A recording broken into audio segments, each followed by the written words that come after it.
Welcome to Homely Cooks and Bakes. பச்சை பயிறு quinoa dosa எப்படி பண்ணலான்னு பார்க்கலாம். 1.5 கப் பச்சை பயிறு, 1/2 கப் கினோவா எடுத்துக்கோங்க. ரெண்டுத்தையும் நல்லா 3 to 4 தடவை கழுவிட்டு 4-5 மணி நேரம் ஊற வச்சுக்கோங்க. ஊற வச்சதை மிக்சியில் சேர்த்துக்கோங்க.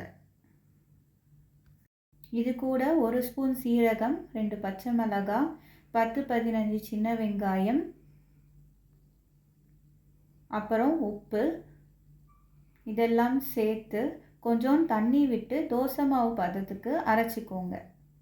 இப்போது அரைச்சி வச்ச மாவை தோசையாக ஊற்றிக்கோங்க.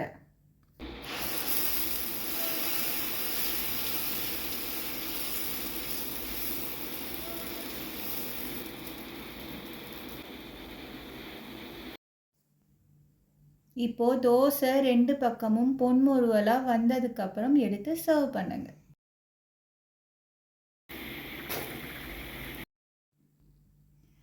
மொறு மொறு பச்சை பயிறு கினோவா தோசை ரெடி.